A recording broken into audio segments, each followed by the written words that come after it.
할렐루야. 오늘 이 밤에 나오신 여러분들 주님의 이름으로 축복합니다. 오늘은 1월 3일 수요일 저녁입니다. 제가 가끔씩 보는 인터넷에 어떤 의사 이야기가 있었습니다. 이분은 수년 전에 저 진주에서 인턴으로 근무할 때 공사장에서 추락한 26살짜리 젊은이가 새벽에 응급실로 실려오게 됐다 그랬습니다. 이미 얼굴과 머리가 심하게 손상이 돼서 의식도 없고 살 가망이 없었다고 그랬습니다.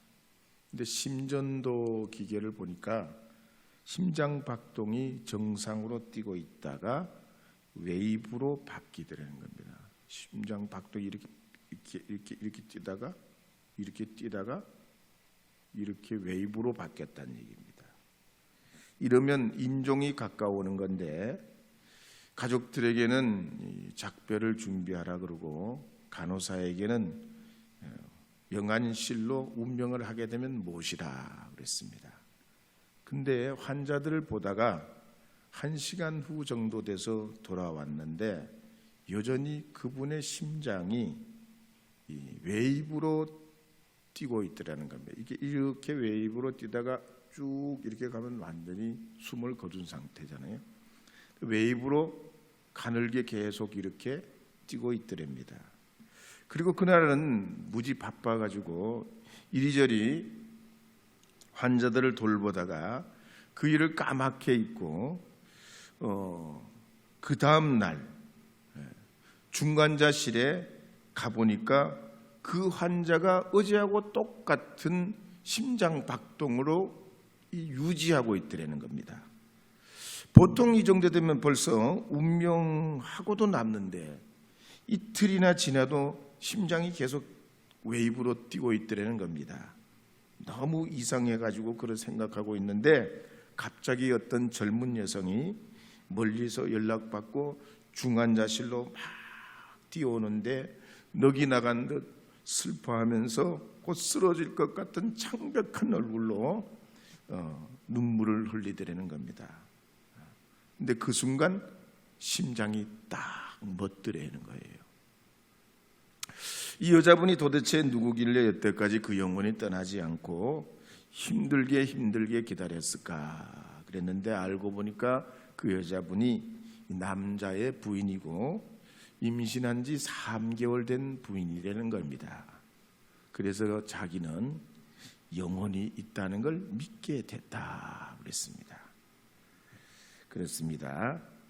오늘 우리의 심령과 삶 속에 역사하시고 우리에게 혼을 불어넣으신 하나님께서 오늘도 우리 영혼을 통해 찬송하고 주님을 지극히 높이는 살아계신 하나님을 기억하는 여러분을 받아주시고 여러분의 마음의 깊은 고백으로부터 드려지는 이 예배와 모임을 주님 친히 연락하여 주실 줄로 믿습니다. 우리 하나님의 은혜로 찬송가 310장 하나님의 은혜로 1절만 불러보겠습니다. 하나님의 은혜로 310장입니다.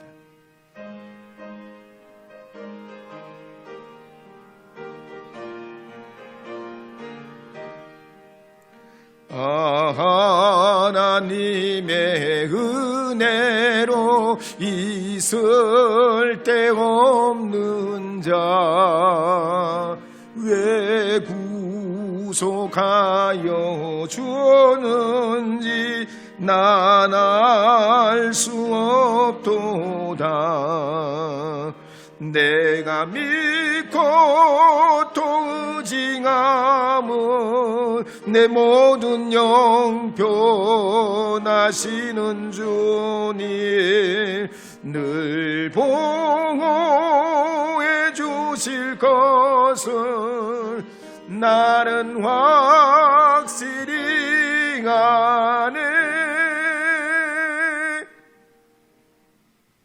바울 일행이 탔던 배는 폭풍이 불어와서 해도 보이지 않고 별도 보이지 않고 구원 얻을 여망이 전혀 없었다 그랬습니다. 근데 드디어 14일 만에 앞을 가늠할 수 있게 될 때 그들은 마지막 탈출구인 거룻배를 끊어버리고 고정했던 닷줄도 끊어버렸습니다. 그리고 돛을 올려서 바람에 맞춰 해안으로 들어갑니다. 그러자 이 배는 육지로 미끄러지듯 들어갔는데 바닷물이 서로 만나는 지점에 다다르게 될 때 뱃머리가 모래 언덕에 걸려버립니다. 꼼짝할 수 없게 돼버렸습니다. 그런데 배 뒤쪽으로는 파도가 얼마나 거친지 밀려오는 그 파도가 이 배의 뒤쪽을 깨부시고 파선 직전까지 가게 됐습니다. 군인들은 제수들이 도망가면은 이거 큰일 나고 제수가 도망가는 만큼 자기들도 그대로 그 사람들의 죄를 대신 받아야 되기 때문에 이 제수들을 다 죽이려고 했습니다. 그럴 때 이 율리오 백부장이 어떻게 해서든지 이 바울 일행을 살리고 싶어서 군인들의 뜻을 가로막고 헤엄칠 줄 아는 사람은 먼저 육지로 도망하게 하고 나머지 사람은 물에 뜨는 물건에 의지해가지고 육지로 들어가게 했습니다. 그래서 바울이 탔던 배는 하나님 말씀대로 한 명도 실족하지 않고 마침내 276명이 모두가 멜리데 섬에 상륙할 수 있었습니다. 그렇습니다.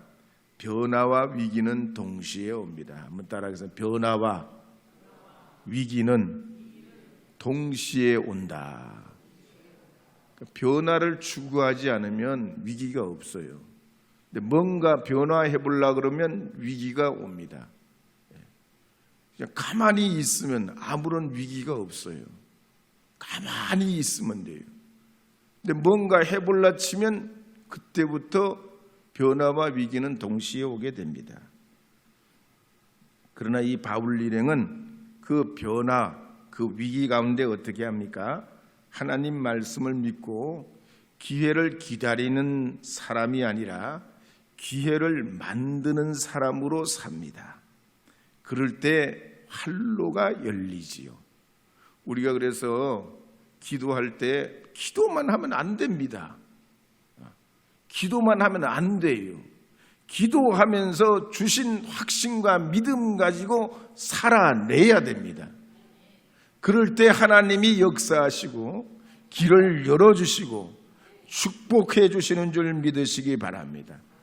이 밤에 나오신 여러분들은 주님의 말씀에 의지해서 2024년을 경영하실 때 변화도 위기도 두려워하지 마시고 하나님이 주신 기회로 만드는 주님의 자녀들이 되기를 주의 이름으로 축복합니다.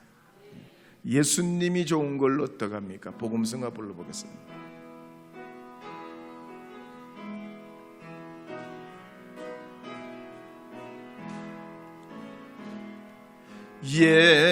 예수님이 좋은 걸 어떡합니까? 예수님이 좋은 걸 어떡합니까? 세상에 어떤 것도 비길 수 없네. 예수님이 좋은 걸 어떡합니까? 2절 예수님이 좋은 걸 어떡합니까? 예수님이 좋은 것 어떡합니까? 날 위해 십자가를 지신 예수님, 예수님이 좋은 걸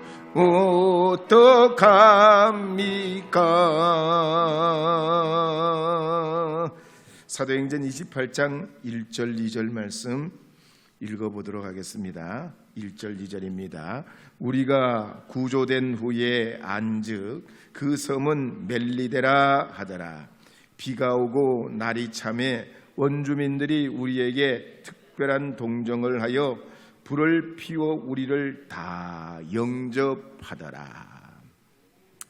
바울 일행이 도착한 것을 알고 보니까 멜리데 섬이었습니다. 길이가 28km, 폭이 11km입니다. 우리나라 제주도와 비교하면 제주도의 6분의 1 정도 되는 작은 섬입니다. 본섬은 이탈리아의 시칠리아인데 이 시칠리아하고는 100km 정도 떨어져 있는, 지금은 이 멜리데라고 하지 않고 몰타 공화국이라고 합니다. 이 몰타 공화국에는 40만 명 정도 살고 있고요. 국민 소득이 2만 불이고 98%가 기독교 신자입니다. 우리나라와도 교역이 있는 나라입니다. 그렇다면 오늘 이 말씀을 보게 될 때 이 멜리데 섬은 어떻게 복음화가 됐을까요? 또 바울의 여정과는 어떤 관계가 있을까요? 이 사도행전 28장 2절 말씀을 다시 한번 읽어보면 이렇습니다. 다시 한번 읽겠습니다. 비가 오고 날이 참에 원주민들이 우리에게 특별한 동정을 하여 불을 피워 우리를 다 영접하더라. 바울 일행이 이 멜리데 섬에 상륙한 과정은 상세하게 기록되어 있지는 않습니다. 그런데 지금 우리나라 한국 날씨와 비슷하게 비가 오고 날씨가 추웠습니다. 그런데 그때 이 멜리데 섬 원주민들이 바울 일행이 바다에서 구사일생으로 살아나온 걸 보고 동정심을 가지고 불도 피워주고 따뜻하게 환대해 주었습니다. 삶이라는 게 그렇습니다. 한마디로 설명하기 어렵습니다. 여러분 인생을 한마디로 설명할 수 있겠어요? 누구나 다 자기 인생을 한마디로 설명하기 어렵습니다. 그런데 오늘 이 본문에 보면 분명한 것은 하나님의 섭리와 구원이 이 낯선 멜리데 섬에도 나타나게 됐다는 얘기입니다. 하나님의 섭리와 구원은 예루살렘에만 일어나는 것이 아니고 특정한 장소, 특정한 지역, 특별한 어떤 구별된 지역에 일어나는 것만 아니라는 거예요. 한 번도 가보지 못하고 한 번도 경험해 보지 않는 미지의 땅인 이 멜리데에도 하나님의 구원의 역사가 나타난다는 얘기예요.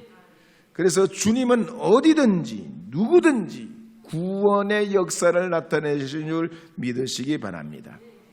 뿐만 아닙니다. 이 원주민들이 불 피워준 그 불이 사그라들려고 할 때 바울이 나무 한 묶음을 거두어서 불에 넣게 됩니다. 그런데 그 불붙은 나무 묶음 속에 독사가 있었는데 불이 붙으니까 이 독사가 그 뜨거운 걸 견디질 못하고 튀어나와서 바울의 손을 물어버립니다. 보통 독사에게 물리면 독이 순식간에 퍼지고 심하면 몇 분 안에 죽게 됩니다.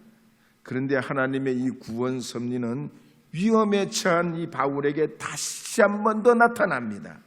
바울 일행과 멜리데 섬 주민들이 볼 때는 독사에게 물리면 퉁퉁 붓든지 아니면 즉시 쓰러져 가지고 그냥 정신을 못 차리든지 그래야 되는데 이 바울이 독사에 물렸는데도 불구하고 아무렇지가 않더란 얘기입니다.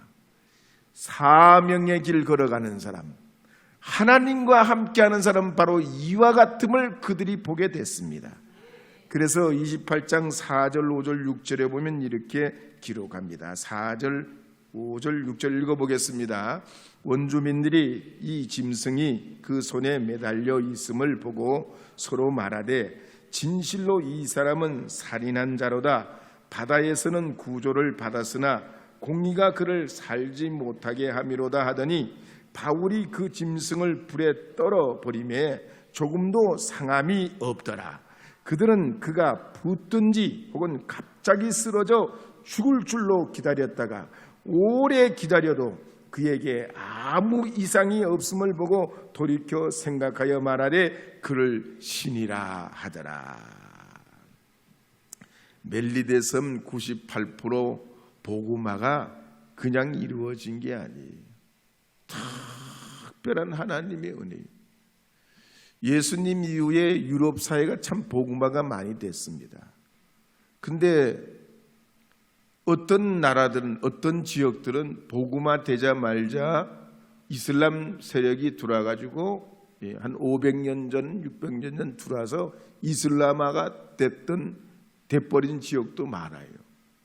또 다른 종교를, 또 다른 어떤 사상에 의해서 하나님을 버리고 무신론으로 된 그런 유럽 사회들도 얼마든지 있습니다. 그런데 이 몰타 공화국은 98%가 기독교예요. 하나님 은혜예요. 2000년 역사를 기독교의 신앙의 그 은혜를 유지할 수 있게 된 특별한 은혜인데, 이 바울의 일행을 통해서 이렇게 여기에 구원의 씨앗이 떨어지고 이 열매가 이렇게 맺어져 있다는 얘기입니다. 사랑하는 여러분, 복음이 무엇입니까? 우리가 볼 때는 방법이 없고 길이 없어 보여도 예수님이 길입니다. 요한복음 11장에 보면 죽은 지 나흘 된 나사로에게 예수님 뭐라고 합니까? 나사로야 나오너라고 무덤을 향해 외치십니다. 그러자 죽은 나사로가 수족을 동인 채로 나와서 소생합니다. 그러므로 여러분에게도 경제적인 시련이 있어도, 가정과 직장과 사업과 일터에 어려움이 있다고 해도 우리 주님은 무덤 문을 열으시는 주님이신 줄 믿으시고, 여러분의 삶에 어떤 시련과 도전이 있어도 하나님의 뜻이면 되는 줄 믿으시기 바랍니다. 한번 따라하겠습니다. 하나님의 뜻이면 구원이 있습니다. 하나님의 뜻이면 구원의 문이 열립니다. 할렐루야. 신앙이 없는 멜리데 원주민들이 볼 때는 구원이 없습니다. 그러면 죽어야 돼요. 뱀에게 물리면 몇 분 안에 죽든지 퉁퉁 붓든지 이제 점점 시간이 가면 갈수록 죽음의 문턱으로 나가야 됩니다. 그런데 신앙의 눈으로 보면, 하나님의 사명자의 눈으로 보면 달라요. 하나님이 그를 살리시고 붙지도 않고 여상하도록 하여 주신 걸 볼 수가 있습니다. 한번 더 따라하겠습니다. 나는 누가 뭐래도 하나님의 자녀다. 나는 누가 뭐래도 하나님이 날 구원하신다. 할렐루야. 믿으시기 바랍니다. 그 믿음 가지고 여러분의 삶에 승리하시기를 주의 이름으로 축복합니다. 이괄설화에 보면 이분이 조선 중기 사람인데 전략가입니다. 이괄이 하루는 사냥을 하러 나갔습니다. 근데 호랑이를 만났어요. 호랑이 만났으니 얼마나 무서워요. 후덜덜 그냥 식은 땀이 줄줄 나고 오금이 저려서 한 발자국도 못 뜁니다. 그렇지만 이관이 정신을 바짝 차리고 힘을 다해가지고 앞에 있는 호랑이를 향해서 활을 그냥 확 내밀고 화살을 펴넣어가지고 확 당겨버립니다. 그랬더니 이 이괄이 쏜 화살이 정확하게 호랑이의 가슴팍에 꽂혔는데 이상하게 호랑이가 앞으로 쓰러지질 않는 거예요. 가만히 쳐다봤더니 웬일이요? 그렇게 놀라서 기겁했던 이 호랑이를 가까이 가서 봤더니 호랑이가 아니고 바위였더라는 거예요. 바위. 장군도 말이죠. 전략가도 때로는 바위를 보고 놀라는 거예요. 그걸 호랑이인 줄 알고. 우리가 살다 보면 이런 일이 있습니다. 당황하면 바위가 호랑이처럼 보입니다. 그러면 어떻게 해야 됩니까? 바위면 어떻고 호랑이면 어떻습니까? 정신 바짝 차리고 그냥 활을 겨눠 쏴버리는 거지. 여러분이 그래서 세상 살다 어려움 만나면 믿음 있는 사람, 믿음 없는 사람, 아이고 저 사람 안 됐네, 못 됐네, 그냥 저렇게 어쩌나 저쩌노, 어쩌노 저쩌노 그러지만 여러분은 구원의 하나님을 믿는 여러분들이기에, 섭리하시는 하나님을 바라보는 분들이기에 두려워하지 말고 오직 주님만 믿고 기회를 주실 줄 믿고 길이 열릴 줄 믿고 믿음으로 나아가셔야 할 줄로 믿습니다. 믿음으로 이겨내는 여러분 되시기를 주의 이름으로 축복합니다. 성령 받으라 함께 불러보겠습니다. 성령 받으라.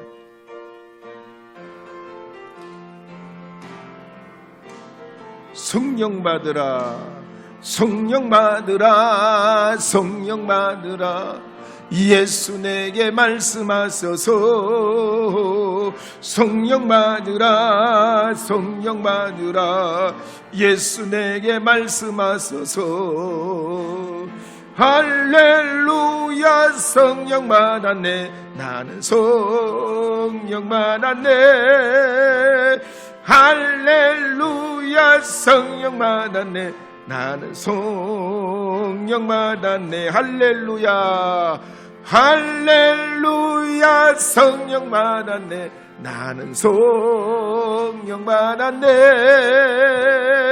할렐루야. 성령 받았네. 나는 성령 받았네. 바울은 당시 세계 최대 도시인 로마로 가서 복음 전하는 것이 평생 소원이었습니다. 그러기 위해서는 죄인의 신분이라도 괜찮고 쇠사슬에 매이는 것도 개의치 않았습니다. 어떻게든지 로마로 가서 복음만 전할 수 있다면, 복음만 전할 수 있다면 그런 생각을 했습니다. 그렇지만 사실 그가 처한 현실은 녹록지가 않았습니다. 그런 꿈을 가지고 그렇게 살길 원했지만 그 과정은 너무나 어려운 과정이었다는 얘기. 타고 가던 배가 부서지고 초겨울이라 폭풍이 몰아치고 파도는 점점 더 높아지고 살 희망도 보이지 않고 알지도 보지도 못한 멜리데 섬에 갇힐 지경입니다. 때가 겨울이라 파도가 점점 더 높아져 어쩌면 거기에 꼼짝 못하고 갇혀있게 생겼습니다. 생각지도 못하게. 이건 난적을 만난 겁니다. 그렇지만 바울은 믿음이 있었기에 그렇게 생각 안 했습니다. 하나님이 하게 하신다. 하나님이 되게 하신다. 이 문도 열어주시리라.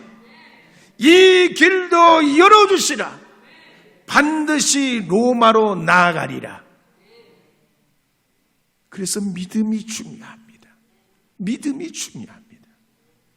신라권을 지은 존 밀턴이 어린 시절에 창세기 1장에서 3장을 읽다가 큰 감동을 받습니다. 그래서 이걸 바탕으로 내가 한번 글을 써봤으면 좋겠다 생각했지만 어린 시절이라 그건 꿈에 불과했는데 그냥 상상만 했는 건데 어찌할 수가 없었습니다.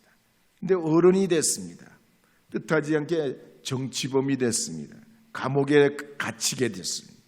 진짜 견디기 어렵고 죽고 싶고 내가 이런 억울한 일을 당해야 되나 그랬는데 지나고 보니 어린 시절에 꿈꿨던 글을 쓸 수 있는 절호의 기회였던 겁니다. 결국 그가 글을 쓰고 신라권이라는 참으로 유명한 책을 남기게 됐습니다. 아브라함도 그랬습니다. 75세에 하나님의 부름을 받고 하나님의 약속과 현실 사이에 큰 수렁을 경험합니다. 그렇지만 이 아브라함이 하나님 주신 그 믿음 가지고 하나님 앞에 나아가게 될 때 항상 하나님의 은혜는 현실보다 더 크더란 얘기. 한번 따라하겠습니다. 하나님의 은혜가 더 큽니다. 하나님의 은혜가 더 큽니다. 그렇습니다. 여러분의 현실에 만나는 맞닥뜨린 일보다 하나님의 은혜가 더 큰 줄 믿으시기 바랍니다. 그러면 2024년도가 쉬워요. 얼마든지 건너갈 수 있습니다.